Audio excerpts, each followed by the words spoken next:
আসসালামু আলাইকুম রহমতুল্লাহি ওয়া বারাকাতু। দেশ এবং প্রবাস থেকে যে যেখান থেকে আমার সাথে যুক্ত আছেন সকলের জন্য আন্তরিক ধন্যবাদ, শুভেচ্ছা, অভিনন্দন।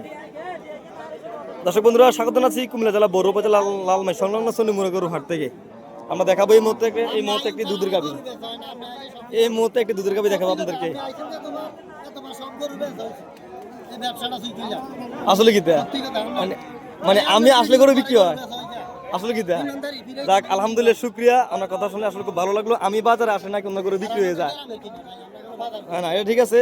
তো দর্শক বন্ধুরা, আমরা এই মতো দেখাবো দুধের গাভী। দাম জানার চেষ্টা করবো কতটুকু দুধ হবে, কয় দাঁতের এবং কি বাচ্চা। 4 দাঁতের না দর্শক বন্ধুরা, 4 দাঁতের, 2 বিয়ার না। বাচ্চারা কি দামড়ি না? দামড়ি বাচ্চা না দর্শক বন্ধুরা, ফ্রিজিয়াম দামড়ি বাচ্চা দুধের গাভী আমরা দেখতে পাচ্ছি, 4 দাঁতের। সকালবেলা 6 লিটার, বিকেলবেলা দোয়ান না। এটা ভালো বাচ্চার জন্য, ঠিক আছে। সকালবেলা 6 লিটার হবে এই গাভীটির দুধ। এটা কি জাতের গরু ভাই? হরিয়ানা করস দর্শক বন্ধুরা, হরিয়ানা করস। দামটিটা হচ্ছে ফিজিয়াম করস। এই মতো সোনিমুরা গরু একটা 6 লিটার দুধ হবে, 4 দাঁতের। দাম চা হচ্ছে কত টাকা? 1,40,000 টাকা চাওয়া দাম। 1,25,000 টাকা বিক্রি করে দেবে দর্শক বন্ধুরা। 1,25,000 টাকা বিক্রি করে দেবে শেষ সময়, যেহেতু বাজারের শেষ সময়।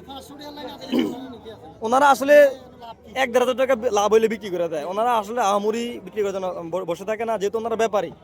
ওনারা 500, 1,000, 1,500 লাভ হইলে বিক্রি করে দেয়। তো 6 লিটার দুধের গাভী 1,25,000 টাকা বিক্রি করে দেবে নাকি? 1,25,000 টাকা বিক্রি করে দেবে দর্শক বন্ধুরা, আজকে সোনিমুরা গরু হাট থেকে। অবশ্যই যে যেখান থেকে ভিডিওটি দেখবেন অবশ্যই কমেন্ট করে জানাবেন, আর ভালো লাগলে অবশ্যই ভিডিওটি শেয়ার করে দিবেন। নিত্য নতুন ভিডিও পাওয়ার জন্য অবশ্যই পাশে থাকবেন। আজকে সোনিমুরা গরু হাট আমরা দেখতে পাচ্ছি প্রতি রোববার কিন্তু হাটটি বসে থাকে।